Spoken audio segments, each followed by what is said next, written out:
السلام عليكم أميراتي، واش راكم؟ إن شاء الله تكونوا كامل بخير وعلى خير. مرحبا بكم في قناة مخبوزات وحلويات سعاد المشاريع المنزلية. نتمنى إن شاء الله تكونوا كامل بخير. كما عودتكم دائما مع المشاريع الخاصة بمحلات الباتيسري، نعطيهم لكم بكل مصداقية كما كنا نعملهم يعني. صدقوني، يعني نعطيكم الحاجة يعني اللي مجربتها وناجحة وكما كنا نديروها تماما. جبت لكم البتي فور تاع المحلات كما اللي يتباعوا في السوبيرات في المحلات تاع الباتيسري، معمولين غير بالزيت بلا سكر ناعم بلا مارغرين. النتيجة رائعة، يجي يذوبوا في اليد، تقدري ديرهم كمشروعك يعني. صدقيني تقدري تبداي. لما لا واحد حقي أربح إن شاء الله. ديرهم برك في هذوك لي بواط يعني. ولا حبيتي ديري كودبار الخاص يعني بك يعني باسمك، هذا مكان وتسوقيهم وتولي يعني معروفة مشهورة. لما لا يعني حتى واحد فينا ما زاد معلم وتقدري تبديها من الصفر. هذه هي، جبتها لكم على أكمل وجه بالنصائح. أتمنى إن شاء الله تتبعوني ويعني وتسيوها كما قلت لكم خطوة بخطوة.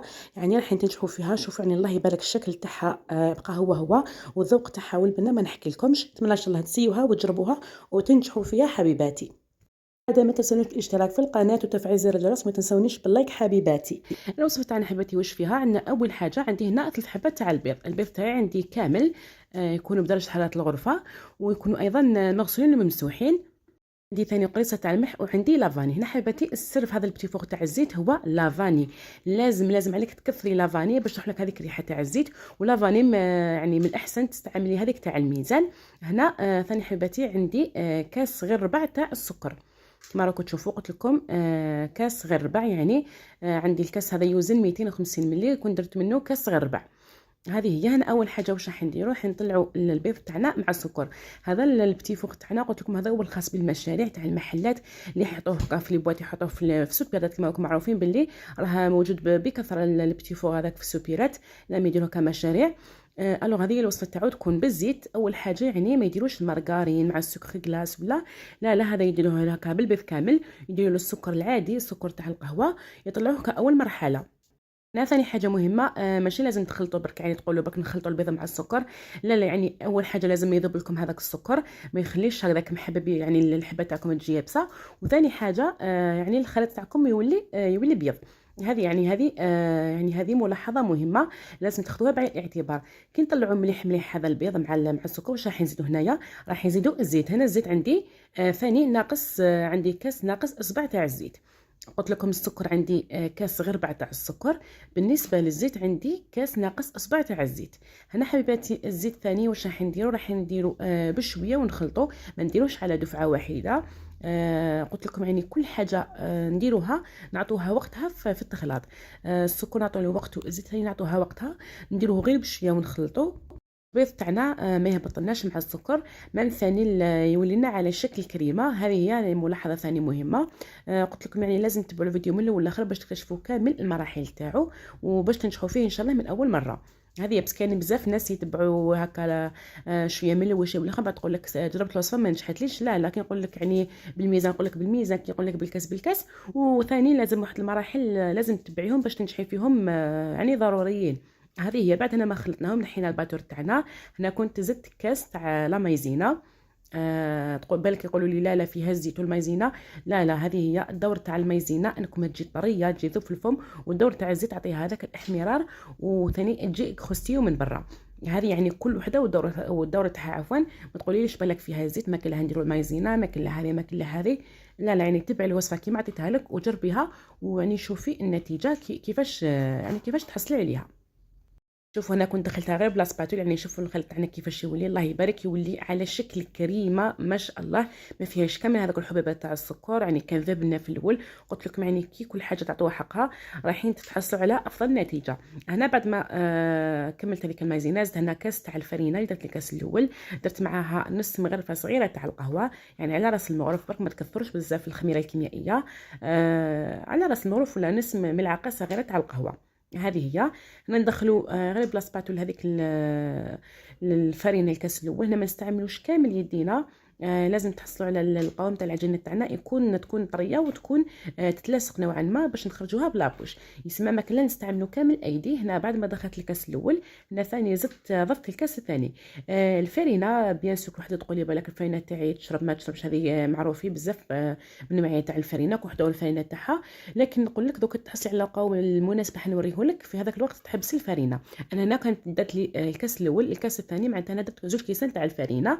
شوفوا يعني ندخلها مليح مليح.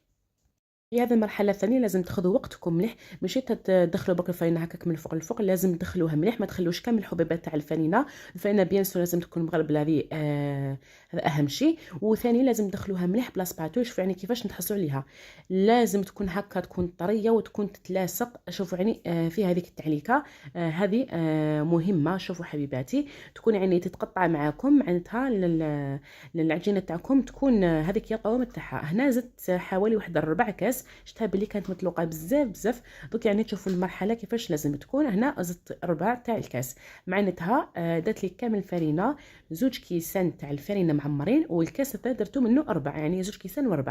هذا ما كان. فوالا شوفوا حبيباتي، قلت لكم كي تكون العجينه طريه وتكون تتقطع هكذا، يعني تهبط لكم بكل، يعني تهبط بصح تهبط شويه صعيبه باش تهبط لكم. معناتها القوام تاعكم راه واجد. شوفوا لازم في هذيك التعليكه. معناتها هنا العجينه تاعنا هذا هو القوام اللي نحوسوا عليه. هنا نعمروا الخليط تاعنا في لابوش. وملاحظه مهمه ثاني في البوشاج تاع البتي فور تاعنا، يعني قلت لكم كل حاجه نعطيكم السر تاعها. يعني جامي يعني تبوشيها كسنيوه وتروحي طيبيها وزيدي تعاودي تخرجي سنيوه بعد ما تبرد لك، زيد طيبي سنيوه الاخرى. لا لا، يعني البوشاج تاع البتي فور لازم تجيبي كامل السنيوات اللي يكونوا عندك تبوشيها كامل. بس على الا خليتيها تطول حوالي 10 دقائق ولا 4 ساعات قسم طيبي سنيوه الاولى، راح تشوفي باللي العجينه تاعك راح تنشف معاك، يعني راح تولي كما نقولوا تنشف، يعني ولا تيبس. هذه يعني حنا في المحل كيفاش نديروا حبيباتي. قلت لكم يفوتوا اول حاجه نبوشيو كامل الكميه تاع البتي فور هكا 10 سنيوات، بس في المحل يديروا كونتيتي كبيره، يعني يبوشيو كامل هذوك الكونتيتي اللي كاينه باش يفرنيوها ولا يطيبوها. هذه هي كما راكم تشوفوا. هنا كنت نعمر غير بشويه باش ما تغلبكش العجينه، بس شويه هكا ثقيله. عمري بشويه وبوشيها. هنا كنت درتها على شكل يعني المعروف دمعه ولا كوكياج، كل واحد واش يسميها. وراح ثاني ندير معكم الشكل واحد اخر اللي هو تاع الورده، ولا يعني هنا كي هنا تعمدت اني نوري لكم كي تتكسر معكم حبه، ولا تقدري عادي تنحيها من السنيوه وتعاودي تبوشي واحده اخرى في بلاصتها، يعني ماشي لازم تخليها. هذه يا حبيباتي شوفوا هنا الشكل الثاني، تقدروا تستعملوا الشكل الاول تاع الكوكياج ولا تاع الدمعه، ولا ديروا هذا الشكل تبوشوها ديريكتومون اللي هي تجي على شكل ورده. هذه يعني اختياري يولي لكم، كل وحده والشكل اللي تحبوا. انا كنت هنا درت لكم نوعين هكاك باش تشوفوا. شوفوا هنا بعد ما كملت كامل بوشيتها، عمرت كامل السنيوات اللي عندي. قلت لكم يعني لازم تكملوا كامل كونتيتي باش طيبوها. تاعها بيان سور يكون على 180 درجه، نطيبوها من تحت ومن الفوق. ولا ما عندكمش فريش على مع بعض، يعني طيبوها قبل من التحت، يعني حتى تاخذ لكم هذاك الاحمرار باش تزيدوا تشعلوها من الفوق تكمل تتحمر من الفوق. هذه هي حوالي ماكسيموم 4 ساعات كنت طابت. شوفوا يعني بعد ما طابت وبردت لي الله يبارك، يعني جات حميمره ما شاء الله، حمراء من الفوق ومن تحت، يعني النتيجه قدام عينيكم راكم تشوفوا فيها. هنا واش راني ندير، راني نلصق فيها بالمعجون تاع الكونفيتور، هذا صنع منزلي. ولا تقدري ثاني في المحلات كيفاش كنا نلصقوها، يعني نلصقوها بلاجولي ولا الناباج. هذه اختياري يولي لكم، الا حبيتوا الكونفيتور الا حبيتوا بالناباج. هنا ثاني كنت ذوبت شويه تاع الشوكولا، درت لها شويه تاع الزيت، بس كان البتي فوق تحب ندير لها شويه تاع الزيت ماشي بالحليب. وهنا راني ندير في التزيين تاعي تاع البتي فوق بيان سور المعروف، نديروا نص الحبه في الشوكولا ونحطيوها هكذا كامل، نخلوها تنشف ومن بعد نسطاليوها. اما الشكل الثاني حبيباتي تقدري هكا ثاني ديري فيه خطوط تاع الشوكولاته، يعني كل وحده والرغبه تاعها. كاين مام هذه تاع الكوكياج يحبوا يخلوها سامبل ما يديروهاش الشوكولا. انا نعطيكم نتوما واش حبيتوا، باسكو السعر تاعها يختلف. اللي فيها الحبه اللي فيها الشوكولا، يعني كي نبيعوها بالميزان البتي فوغادي اللي فيها الشوكولا واللي يجي سامبل ماشي نفس السعر. يعني كل وحده والسعر تاعها. شوفوا يعني الله يبارك، انا بعد ما كملتها بعد ما نشفت لي كنت حطيتها. شوفوا يعني حبيتوا هذا الشكل تاع الورده اللي تحطوا فيه هكا هكا غير الخطوط تاع الشوكولا، ولا هذه تاع الكوكياج. يعني الله يبارك تجي الشكل تاعها راقي، تجي الحبه متحوفه، ما تجيش الشكل تاعها تكثروا الخميره يطيح لكم الشكل تاعها. تجي حميمره، البنه تاعها هي قلت لكم فيها هذيك القرمشه وفيها الطراوه. ما شاء الله كيما تاع المحلات تماما. صدقوني نعطيكم الوصفات تاع المحلات يعني كما كنا نعملوهم. شوف الله يبارك، يعني كي تشوفيها كتقولي بالك شريتها من الحانوت. مام السر المهم اللي كنت عطيت لكم هو لافاني تاع الميزان، ولازم تكثري باش تروح لك ريحه الزيت، وثاني تعطي لك هذا اللون الشبابي. هذا هو الاسرار تاعها. هنا ثاني حبيبتي بالنسبه لسعر البيع تاعها، اللي فيها الشوكولا هكا تقدري تحسبيها حتى 80 الف للكيلو.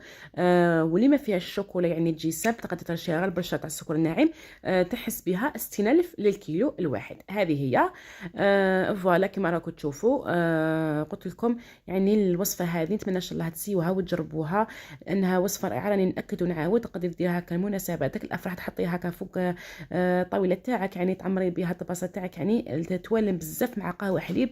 هذه الميني كيك ولا قلت لكم هذو اللي جاتو يمشوا بزاف مع قهوه حليب، وهذا واش الناس يحبوا يشربوا ولا ياكلوهم.